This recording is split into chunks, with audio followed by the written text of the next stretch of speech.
Hey, what's up? It's a Figure Hunter, and tonight we're going to talk about the Amazfit GTR3 versus all others and give an update on the heart rate accuracy. So, everything on this channel, the Figure Hunter and the FigureHunter.com website associated with it, is for tracking and testing devices for CrossFit. And in coming across the Amazfit GTR3, I have actually been relatively impressed. And as I've released heart rate accuracy videos, which it has been more accurate than a number of other watches I've tested, it doesn't connect to a chest strap, so that's off the table. So you have to make sure there's heart rate accuracy, but it also does include training metrics and a big, beautiful AMOLED screen, and it's $179. So as I've released the heart rate accuracy video and the full review today, so many people have asked other questions about other manufacturers and other sort of devices in this similar realm of super fancy screen, maybe has training metrics, and heart rate accuracy questions, as well as just inexpensive. So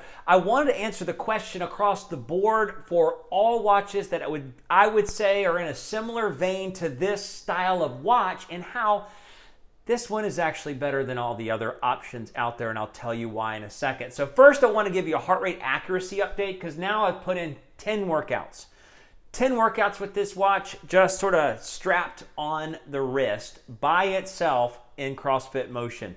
And the accuracy has now, across the board, across the basic testing metrics we talk about, and I'll put it in the link below, is now at 80% accurate, which is now one of the highest accuracy heart rate. But the more important thing is it's still in that 92% accuracy of the zone 4 and 5. So the max level of heart rate intensity, zone 4 and 5, 80 to 100% of your max heart rate per minute, beats per minute, it's still 92% accurate. So that is incredibly impressive for such an inexpensive watch, and amongst all high-end watches. I mean, that is really good. So there's a couple things that you need to know about that, and that's across 10 workouts. So now this is definitely more accurate than the Whoop 4.0, which if you own a watch for 2 years, that's about a lifespan of a new and contemporary watch. So with Whoop, that'll cost you about $550. This watch costs $180, and it's more accurate, at least in the heart rate accuracy.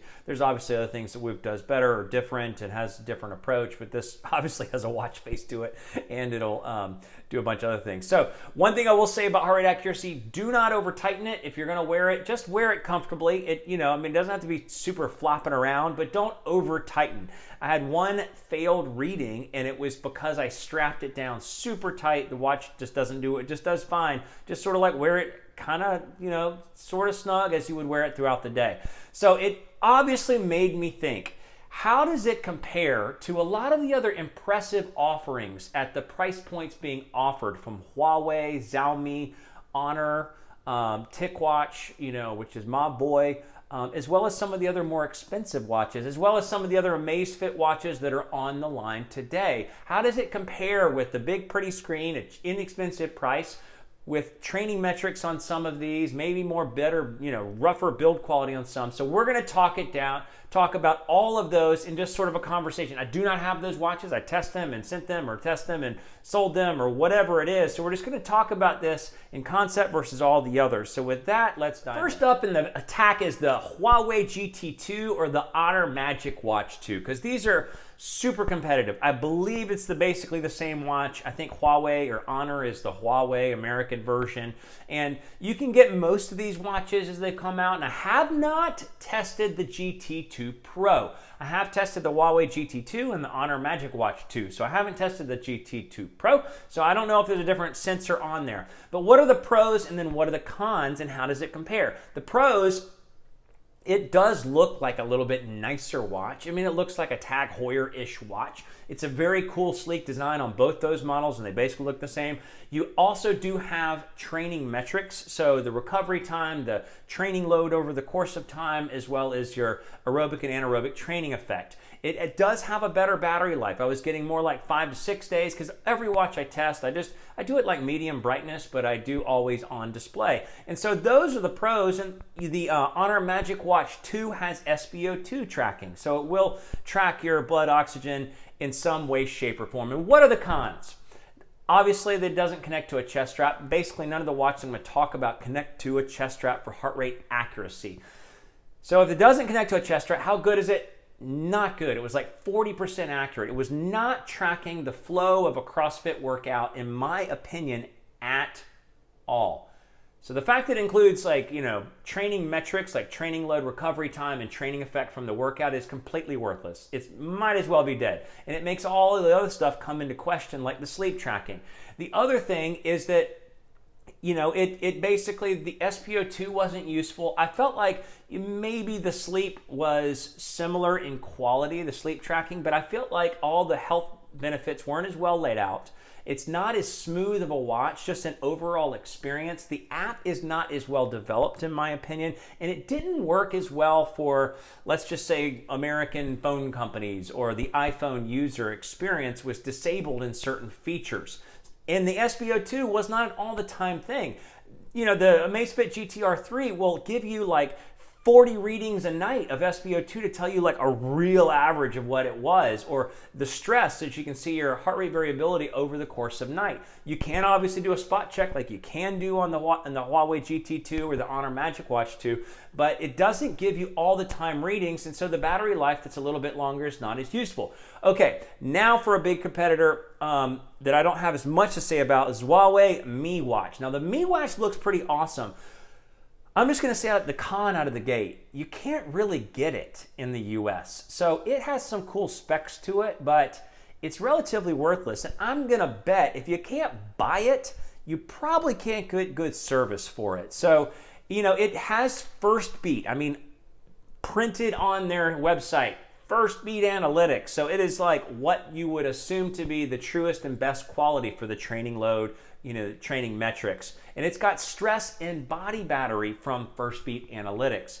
The only thing I can't speak to is I don't know if it's got a good heart rate sensor, and it is like a year old, the Mi Watch. Now they have the Mi Band 12 or something like that, but it's a little bit old, but it is awesome that it has true First Beat Analytics all the way down to sleep and body battery. That is a big deal, but we don't know the accuracy, and I don't even know if I can test one because it's not really available in the US. And it does look like it's too light. It's like 32 grams, whereas the Amazfit GTR3 is about 50, or it's 48 grams. I think when you get below 40, you got to be using all plastic and just a little bit inexpensive design.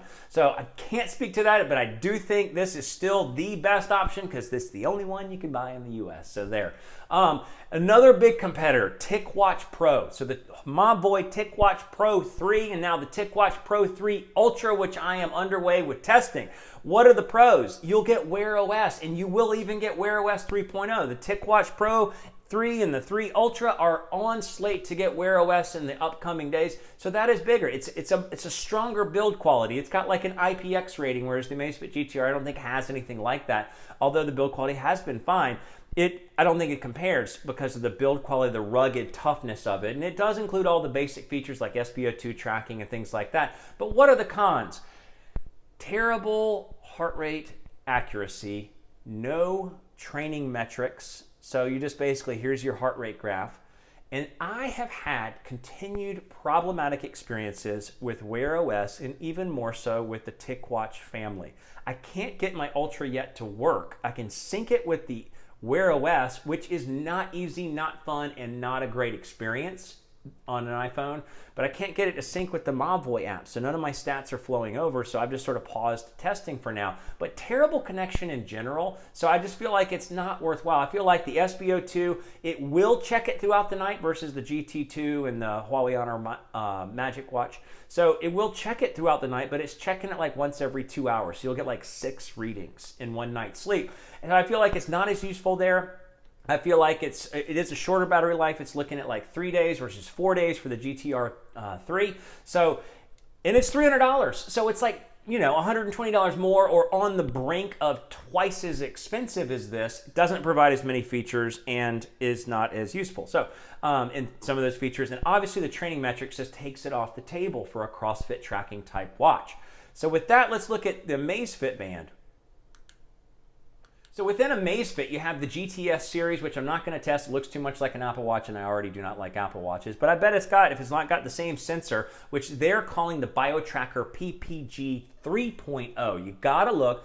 BioTracker PPG 3.0 on the spec sheet. So how does it compare to other Amazfits? The only other one it might compare to is the T-Rex Pro. That has true first beat analytics when it comes to training side, not the body, battery, and sleep tracking, but training side. Training load, recovery time, aerobic and anaerobic training effect. So it is awesome. It's got those true stats. It's got a tough exterior design. You can take it to like -Celsius and whatever you can, and it's got a low cost. So the T-Rex Pro is the only competitive comparison, in my opinion, for the Amazfit family of other options. But the con is it's got the BioTracker PPG 2.0. And it doesn't have as many light sensors, and it was not accurate. It did not keep up with the intensity of a CrossFit workout when I did the review. It felt cheap, so it might be rugged. It felt like a weaker, cheaper version, like a replica cheap version of a Casio G-Shock watch, which it's obviously modeled after. It just didn't work as well, and it didn't give on the PPG. The BioTracker PPG 2.0 did not give all day SpO2 or stress or quality of readings throughout the night. So that takes out the Amazfit family options, the Huawei options, the Honor Magic options, the Xiaomi options, and the Mobvoi TicWatch options. So that's pretty much it. When you go to inexpensive, big pretty screens, long battery life that are available on the market, and how does it compare to even some of the more expensive competitive? So the Venu 2, the Garmin Venu 2. So this is just now, we're just looking at AMOLED big pretty screens as the option. The Venu 2 has a bunch of pros to it. It's got a developed ecosystem. You can connect to a chest strap using Bluetooth or Ant+. You can connect to all sorts of bike meters. It's got solid stability. It's got about the same battery life, 3 to 5 days. You can do endless customization with the Venu 2. It's got body battery metrics off one of the best sensors that I've tested in an optical heart rate sensor. It's got pulse ox off one of the best sensors I've tested. You have sleep and sleep score developed by an outside company, so it's more analytically worthwhile and useful. And the only con, which is a big con for me and why I don't wear it every day, is it doesn't have any of the higher level training analytics. It doesn't include training load, doesn't include recovery time, doesn't include aerobic and anaerobic training effect. So it is not offering the full tilt of Garmin's offering, so I'm just waiting for an AMOLED to come along. So does it compare? Yes. Is it $400? Also yes. So it's $170, $180 versus $400. It is an awesome, solid watch, yes, but it does everything excellently with great customization and elaborate third-party set. But at the same time, it does not have the training metrics, and it is a lot more expensive. And then the last one I would compare it to is the Suunto 7. The Suunto 7 is an AMOLED screen. It's beautiful. I mean, I think the build quality is perfect. I love the feel of it. It was a big, rugged watch with also a pretty screen. One of the things I don't like about the GTR3, smooth edges. I just don't like the way it looks for me personally. So it's awesome design. It did have Wear OS, and I do believe it's going to get Wear OS 3.0. It has maps, so you can see like a full regular Google Maps, and it did have training metrics. It does have training metrics from Suunto when it comes to recovery time, epoch, which is like an evaluation of intensity, and then that flows through to all other Training Peaks training metrics, which is, full-on recovery time, fatigue levels, performance levels, fitness growth. But the con was it doesn't connect to a chest strap. It would be like the perfect watch, in my opinion, especially since they added Training Peaks, if it connected to a chest strap. But it doesn't. So it's got a 20-hour battery life. That's kind of a major con. But the biggest thing is it is a terrible heart rate sensor. It's like one of the worst. Again, like 40% accuracy, just completely worthless if you're doing any intensity in your sports. So a sports watch that's worthless for tracking intense sports. So it unfortunately was a fail. All the training metrics fail. And Suunto has developed some great training metrics with their Training Peaks algorithms that are now built in. But 20-hour battery life, terrible heart rate, makes all the training metrics completely useless. It would say you have like 2 hours of recovery time and I just killed myself. And then it's like $300 to $400. I think the average starting price was $500 when now it's down to $400 or whatever. So it's a lot more expensive. I think the build quality is superior. It's awesome. But it's just got a terrible sensor on it. So there you have it. Can't connect to chest strap. I don't know why Suunto did that. It makes no sense. So in summary, if you have less than $200 to spend and want a solid watch with a big, beautiful AMOLED screen, it's got good heart rate accuracy, even in intense sports like CrossFit, Has good SpO2 tracking, great training metrics along with it. The GPS has been quick to catch on. I didn't take it on a bunch of tracks, but it's been quick to check on and relatively accurate. Useful health metrics like the sleep. Now they're evolving a beta for your quality of breathing throughout your sleep.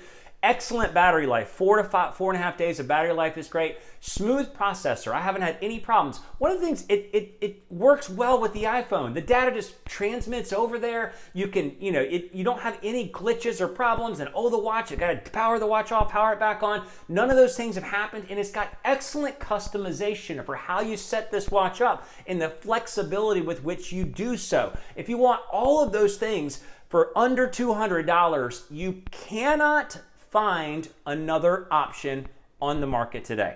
It does not exist if you want, especially sub 200 AMOLED with training metrics. In simple terms there. But then you also get all these other things for the wellness aspects. And I do think Amazfit is something's going on with their evolution. I do think that they're going to become more of a major competitor, it's my perception at least, because I don't think they're just given as much of a trinket pretty watch, but a quality pretty watch. So with that, that's the Fit Gear Hunter. Thanks so much for watching.